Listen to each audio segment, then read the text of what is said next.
Thanks, Fabian, and welcome everyone. And it's great to see so many people on a Saturday morning after partying all night, I'm sure. Our first session, as Fabian mentioned, is magical thinking and visionary algorithms. And we're kind of looking into the black box in this session, so trying to peel open the layers of the technologies that work so magically in our daily lives and see how people incorporate them into their daily lives and what kind of strange habits and funny shrunken humans in bottles analogies we can work into this morning session. And we're going to start off with Nicolas Nova, who's an ethnographer, design researcher, and professor at the Geneva School of Arts and Design, and who's in and out of here like a Navy SEAL. We're really lucky to have snatched him out of the air. He's got his go bag there, and he's going to just run out of here immediately afterwards. So please give a warm welcome to our first speaker, Nicolas Nova. Good morning, everyone. Oops. Okay, so good morning. The first session is about magical thinking. And when I saw the topic about alchemy and this type of, well, mental universe of magic and everything, I thought it would be interesting to talk about my own work about what I call the curious rituals and digital superstitions. I'm an ethnographer, which means that I spend time observing people, talking to people, and understanding their culture, in order then to work with designers, artists, sometimes engineers, about the implications of such well, observation. And when it comes to technology, we tend to think that technology is very objective, rational, instrumental. That's partly true, but I'm interested in much weirder kind of perspective on technology, and that's what this talk is going to be about. So when you think about that, there's this quote from this science fiction writer Arthur C. Clarke that is always mentioned in event conferences, papers about technology. It's been very trendy lately, although the quote is from the 70s, and I find that quite interesting to see how this quote is employed by designers, by engineers. It says basically that any technology, there's no definition of technology here, it's something that seems to be technical. Any sufficiently advanced technology is indistinguishable from magic. And from my well, social scientist perspective on things, this is intriguing. This is interesting.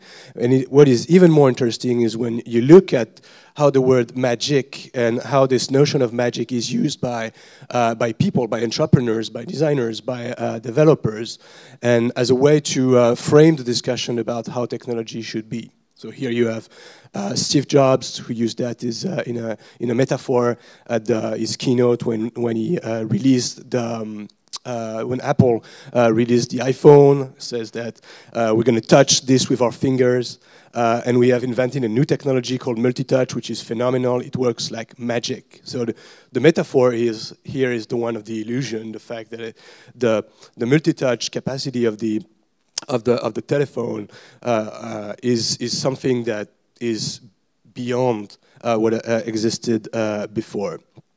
His colleague, designer Jonathan Ivey, uses this in the same kind of way. When something exceeds your ability to understand how it works, it sort of becomes magical. And I find that quote super interesting, because basically what he says here is that when it exceeds our understanding of technology, it's magic, so it's good, which is kind of intriguing, because one might find it well, problematic, as I will get back to at the end of the talk. So when you look at the literature about design, technology, and how to design for people, there's this metaphor of magic that keeps being repeated. Here, this book by David Rose, the entrepreneur, talking about enchanted object and the importance of enchantment. I typed magic and design on Google Images, and I found this interesting slide that says that the user value, the higher up user value is when it's magical, And it seems like there's this tendency to think that magic equals good. It creates an illusion that technology works beyond the expectations of people, beyond users' expectations, so it's good. And that's the anthropological part, pictures of old white male people. That's, I mean, when you look back at the history of anthropology and when you look at like researchers interested in how people perceive magic and what is magic to people, there's this quote from Marcel Mauss that I find quite interesting. He says that basically any technological action, we might say today, physical action and magical religious actions are confused by the actors, by people. We, as human beings, when we use a piece of technology, depending on our cultural background or expectations or dispositions, that depends on us as human, but we confuse all these elements. Could be partly rational, but partly magical. And this is, I mean, this is just a quote, but it's backed by the research is done at the time and a lot of other research that has been done later.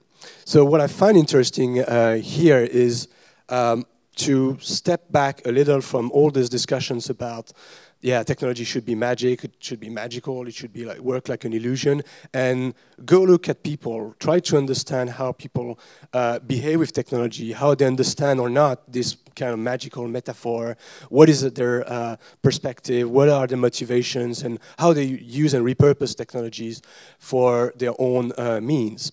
I'm an ethnographer, I spend time with people, so what I did is to select a set of cases, examples, to, well, try to offer some sort of counter-narrative, some sort of, like, other versions of the use of technology and the deployment of technology and see how people really, well, benefit from this magic or understand from this magic. And what I did with this series of examples is try to build some categories that I found interesting to discuss this morning. The first one is one of a manifestation of how technology can be perceived as magical by people, and it's based around the notion of superstition. Superstition is some sort of semi-irrational belief in supernatural influences that can, well, give you good luck, bad luck, have an influence on your life. And one might think, yeah, this is different than technology. There's not superstition in technology. And when you spend time with people, when you try to understand how they use technology, you find interesting examples like this. So it's pretty basic, like calculator. It's in a shop. It's a bubble tea shop in Lausanne, in Switzerland. And there's this 5 franc coin with duct tape attached to the calculator. So I saw that and I asked the lady at the shop, oh, what's going on here? Why do you need this coin attached to the calculator? And she told me, oh, my boss, she's from Taiwan and she's quite superstitious about luck, and she always attached like coins on machines like this. And I was like, okay, that's intriguing. That's weird. But if you look at the history of superstitions and the type of object that people use with regards to superstition, there are plenty of mixing of not technological, but mixing of natural elements and technologies. So here it's like very basic technology. It's a door, a wooden door, but you have like animal parts attached to the door as a way to give luck to the owner of that building. And it's the same kind of argument. If you look at the motivations of this person and the person who has this, it's similar. It's like to prevent bad luck. Technology is mixed with something else. Could be animal part. Could be, well, in the case before, another piece of technology, which is metal used as coins. So there are plenty of other examples like this of superstitions related with like basic techniques or technologies, and also the digital. For instance, you had this sort of fear of satanic and killer calls in Nigeria for almost 10 to 15 years. So there were some people really fearing that if you receive a call from those numbers, it would be a killer call and you would die instantly. And there were messages in the media, but you really have to be careful about those numbers. And there was some sort of rumor about GSM number like those that could be problematic to people. Of course, in this case, one might wonder about, is it true? Is it, well, it seems irrational. That is not what I'm interested in. I'm more interested in how the rumor spreads and how people build this kind of belief about, well, a digital technology that can lead you to a killer call. So if you look at other examples, this is Pokemon back in the 90s. Nice sound. So it's the lavender level in Pokemon Red, for the one who played that game. And there were some rumors in the 90s that some subliminal high frequency sound from this Lavender Town level had killed and had led to the suicides of more than 200 children. So at this point, maybe because there's no children in this room, there's no problem. But that's another interesting example how like video game lore, video game folklore, internet lore, there are rumors about similar kind of superstitions that happens out of digital context, but happens in the context of the Game Boy here.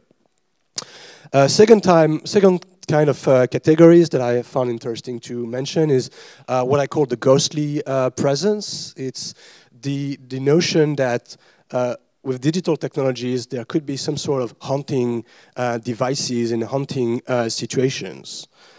Could be pretty basic. It could be like this example, stories of people not understanding why Dropbox files and Dropbox folders would reappear a few years after. I recommend you to read like this, the discussions, if you Google that and you look at the thread and you try to understand how what are people's motivation, what are people's understanding of this kind of phenomenon, and you look at the vocabulary they use, the motivation they use about this reappearance, this disappearance and reappearance of files. It's quite close to the discourse people have about ghosts and the presence of some sort of supernatural forces. Here, this is an example of a Senegal singer, Viviane Ndour, who saw a spiritual presence that she captured with her telephone while looking at tombs in a cemetery in Senegal. And this became a big story because normally there wouldn't be any characters, and she saw this character appearing on the phone on her screen. There were a lot of discussion about whether this was a scam or was some sort of someone pretending that she saw these spiritual figures from the 70s who died and reappeared.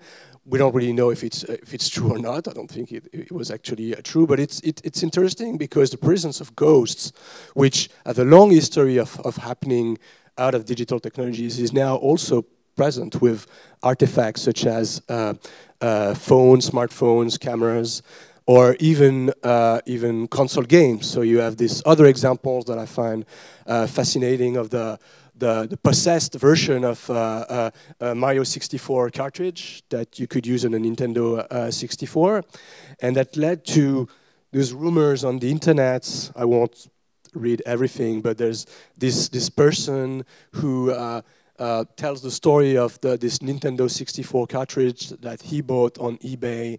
He started playing with it and says, yeah, the screen turned out with the familiar Mario face that you could stretch and twist aimlessly. If you remember Mario 64, that's correct. So he says, I remembered laughing all the time at the results as a kid and decided to mess around for old time's sakes. I moved the cursor over to Mario's ears and pulled it to even proportion. I was going to do the same to the other ear when the TV suddenly produced loud static sound, I guess. Mario's whole head started deforming and twisting in ways that I didn't even know were possible for the model, etc., etc. So there's a whole story about that. Well, whether it's true or not is less interesting as this kind of folklore that happens and that circulates and spread over the internet with people applying the same kind of like beliefs and mechanics that we had in the past with other objects, with console cartridges. So it's a ghostly presence of things that were unexpected in Mario 64. In video game culture, there are other examples of ghostly presence that I find interesting, especially this one, an example of a kid who found his Xbox that he used to play with like 10 years ago, and he used to play with his father with this game, this Xbox game, Rally Sport Challenge. And in the game, there's what is called the ghost version. It's you can record the previous game, and you see the car of the previous games racing with you in the game, so you can see it on the left side of the picture. And what the guy basically did was to play with his father, who died few years before. So he plays. It's in the 2010 or something like that. He plays the game alone, but there's the ghost of the car played by his father 10 years ago. So in this case, the ghostly presence is something, it's not something negative, it's not something felt as problematic. It's something that was felt as heartwarming and even with a little bit of nostalgia from this guy. And I find that interesting in the sense that technology can also create the affordance of like creating new situations that did not necessarily exist before. Third type of presence of not magical but more ritualistic relationship with technology is all the different kind of religious rituals that could be performed with technology. So in this example, I saw this lady making the sign of the cross on her smartphone because she was not necessarily at this point in time involved in a ritual in church, but she said something and she was scared about what she said, and she did that on the screen as a way probably to provide some sort of counter perspective on what she said before. I did not have the chance to spend time with her to ask her more about the motivation. But when you see that, it's kind of stunning, especially the first time when you see that. There's this colleague of mine, Pierre-Olivier Dietmar, who is an anthropologist of religion, and he told me about this example that he noticed in I think he was in Ukraine, where he saw this. He was in the church with his smartphone, and he saw these two ladies with their smartphones making this kind of movement with the camera on of the smartphone, and they were praying, saying prayers, and they were crying at the time. So he was kind of like fascinated with that. He's an anthropologist of religion, so he took his smartphone and he started taking a video of these two ladies. And then the bishop came to him and said, "No, you can't do that. It's not allowed to film in a church." So he said, "Yeah, well, okay, but what are they doing? They're filming." And he said, "No, they're not filming. They're praying.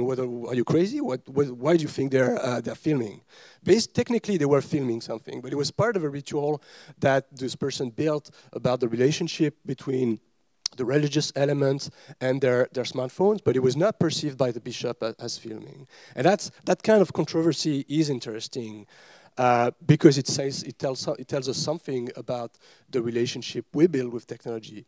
For my friend, the camera on the phone is filming. For this person, it's not filming. It's being part of something bigger, a religious ritual. I spent some time in weird context. So sorry, it's only in French, but this is something that I saw a few years ago in France, south of France, a benediction of smartphones and technology. So if you lived in, it's in the south of France, for the Saint Gabriel day, you can bring your smartphone in the church, and the priest can do a benediction of the phone. So that still exists. I mean, it used to happen like for boats, for instance, in port, but it also happens for more recent technologies. And the church was was really crowded with people bringing their iPhones, their Android phones, and you had the priest doing something with it. And what is funny here is that it's Saint Gabriel, and if you know a little bit about the history of Catholic religion, Saint Gabriel is the saint patron of transmissions. Here is on a stamp in Portugal. So it's interesting to observe how, I mean, a religion like the Catholic religion also had a say or had a perspective on certain technologies like stamps, like the phones, and it's not crazy to think that they might also do, I mean, in their own beliefs system, that they might also do benediction of phones. If you're interested, there's also Saint Isidore of Seville, is a saint patron of the internet. There's a whole order of Saint Isidore of Seville, whose work is devoted to the promotion of the internet and computer science. So that there are texts about that. There are belief systems built around those issues, and it's not completely like irrational and non-irrational. There's a mix of those, and it's interesting to read the text about that. And last case that I found relevant in terms of the presence of magical thinking with regards to digital technology is what one might call cargo cults. One never really know if cargo cults are fictional or not.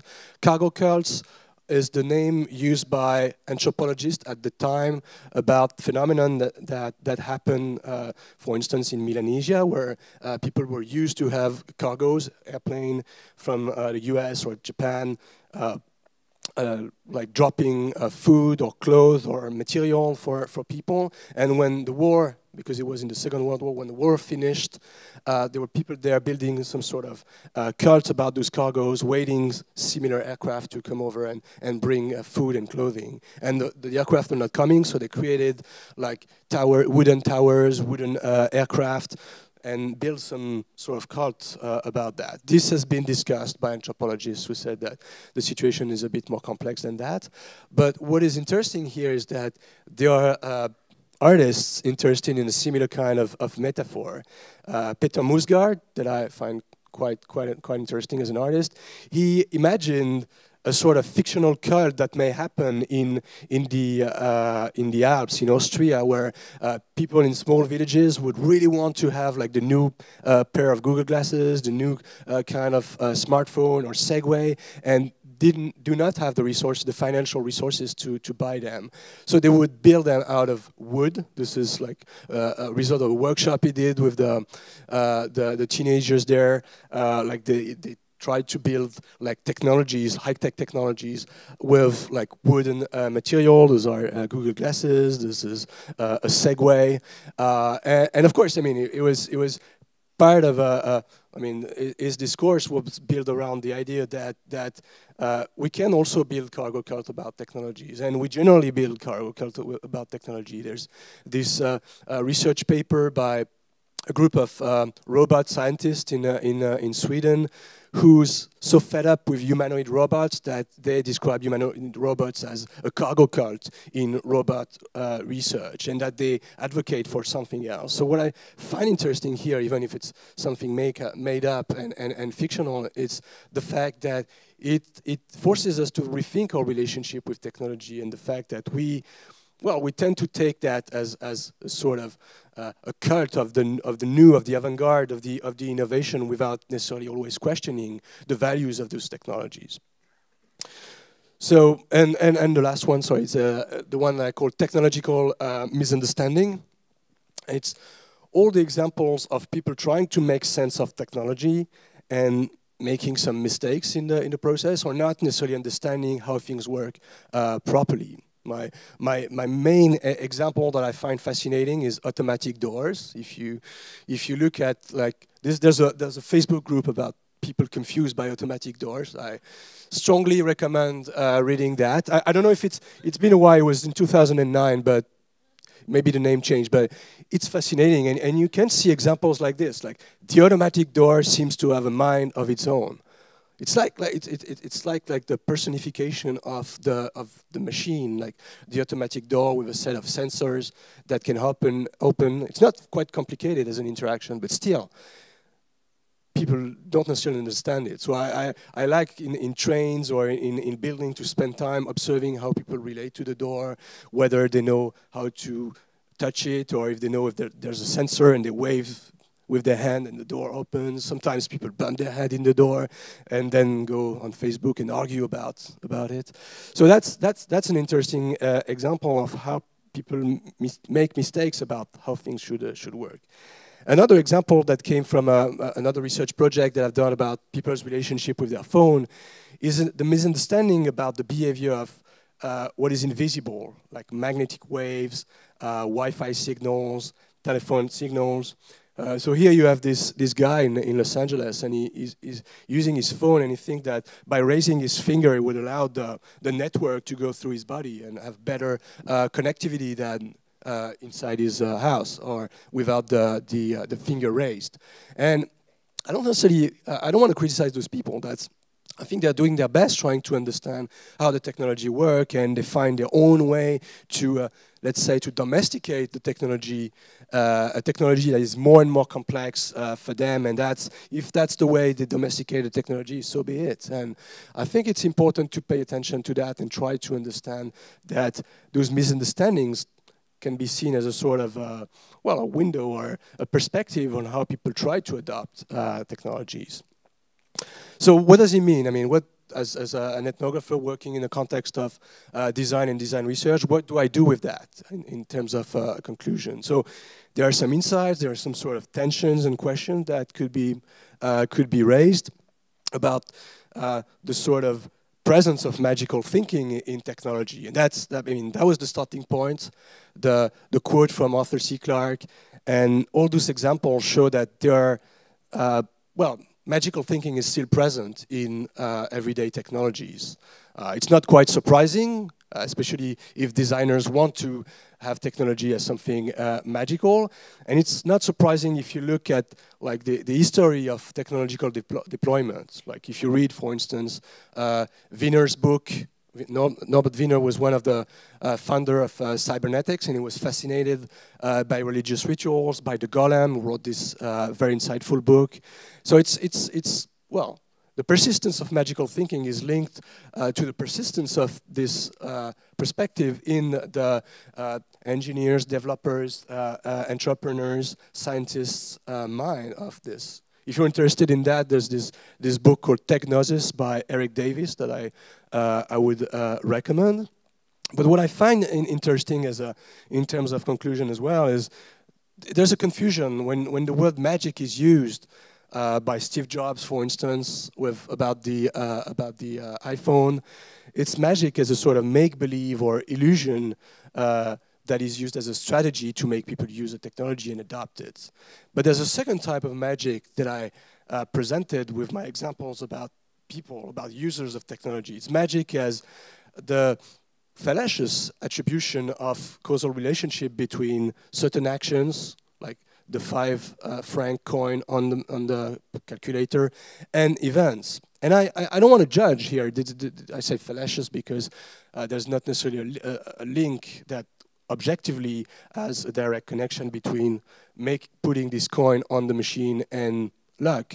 But if it's the belief system that people work, we should pay attention to that as people interested in design and new media art. And it leads me to 3 questions that I'm interested in to move forward with this kind of issues. The first one is that I think all those examples that I've presented could be seen as a window on people's understanding of the agentivity of machine, the fact that machines do many more and more things, and that we delegate to machines more and more things with complex and black box type of behavior. And I'm pretty sure the next speaker will talk about that. So understanding how people try to domesticate the technologies, even if it's religious ritual, superstition, is a way to offer a counter-narrative to, well, everything is magical and nice. The second question, which I find interesting, especially in the context of design, is in which case objects should act as magic versus not magical. that's something that is not clear, and maybe the answer is not like there are cases like this or cases like that. There should be different situations, different cultures. And the last one, and I think that's also intriguing, less in terms of design but more in terms of art, say, so can digital object be designed by considering all of this? What would it mean to design an object of superstition? What would it mean to try to use some of those examples, like weird Nintendo 64 cartridges, and turn that into something with a ghostly presence that would question our relationship with technology? What would it mean to create apps or installation that would go further than what I've presented before? Thank you very much.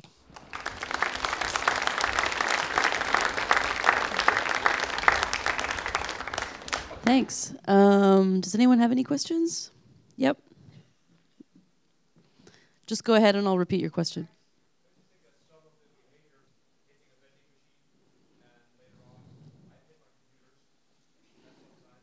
Do these behaviors carry over from analog? Totally. I mean, if you look at how people adopt and domesticate technologies, the previous interaction with similar kind of technology plays an important role. And the examples you mentioned are good. I have a similar example. When as a teenager, I used to have an Amiga 500, and I remember the screen going green. And the only thing I figured out at the time was to just take it and drop it on the table, and it worked. And I realized later there was a certain number of these computers that had a problem with some of the the chips were not correctly inserted in the circuit board. So doing this was a way to reinsert them again. So the belief I created about how the technology should work with, I mean, in the past was kind of, I mean, there was some sort of rational reason afterwards. So to get back to the question, yes, there's, I mean, the arrival of a new piece of technology never happens in a vacuum. We build our relationship with them with an analogy with others' pieces of technology, and they've been designed also with this kind of analogical reasoning. So it's not, yeah, it's not crazy to have like this sort of like circulation of magical thinking because of that. Yeah. Shiloh?